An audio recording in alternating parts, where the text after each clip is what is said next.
How I got my revenge on my neighbor after she wrecked my car. This incident happened shortly after college. My mom, a retired disabled woman, owns her house on a quiet cul-de-sac, where she's lived longer than anyone else. At the end of the street, there are designated parking spaces with each house's address painted on them. Since my mom doesn't get out much, I use her designated space when I visit weekly to bring groceries, fix things, and cook for her.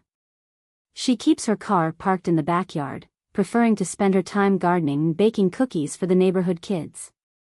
However, my neighbor Ivy has a terrible parking habit.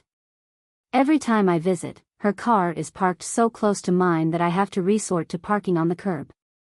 I wouldn't mind if it weren't for two reasons. She has 4 or 5 kids and frequently hosts parties that leave trash all over my mom's yard. Additionally, I was protective of my pride and joy, a 2016 metallic ice blue Dodge Challenger Hellcat, the first brand new car I ever bought. I washed it weekly, detailed the interior, and enforced strict rules about eating and drinking inside it. My mom had repeatedly called the police on Ivy because her guests would fill the cul-de-sac, obstructing traffic and causing loud, drunken fights late into the night. I often found beer bottles, condom wrappers, and cigarette butts on the fence separating our properties, mostly on Ivy's side.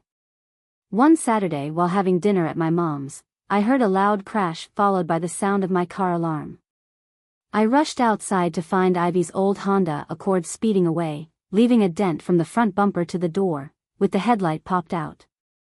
My heart sank as I approached my car, which now bore a significant dent and a front wheel tilted at a 30-degree angle. Furious, I called the police, filed a claim with my insurance, and arranged for a tow truck. The estimated repairs were initially $3,400 but eventually totaled $6,500. With a low deductible of $100, I knew Ivy was responsible for the damages. For 2 weeks, I tried to confront Ivy. How I got my revenge on my neighbor after she wrecked my car, Part 2. For 2 weeks, I tried to confront Ivy, but she either avoided me or drove a rental car.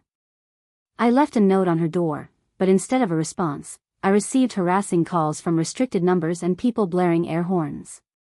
About 2 weeks after the accident, Ivy's children came to my mom's house for cookies, and I noticed bruises around 2 of their eyes.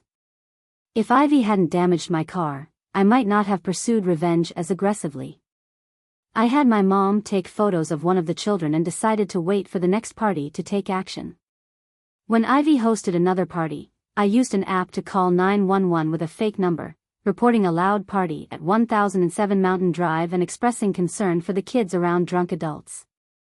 My mom informed me that the police had arrived, so I drove over, stopping at a grocery store to make it look casual. When I got there, I saw Ivy and her boyfriend already sitting in the back of a squad car.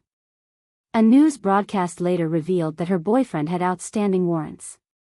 Initially, the charges against them were for disorderly conduct and disturbing the peace. My mom then anonymously mailed the photos of the children to the authorities, using Ivy's address as the return address. Less than a week later, Ivy and her boyfriend were charged with child abuse, with additional serious charges against him for abusing Ivy's daughter. Ultimately, the children ended up in foster care while Ivy and her boyfriend faced prison time.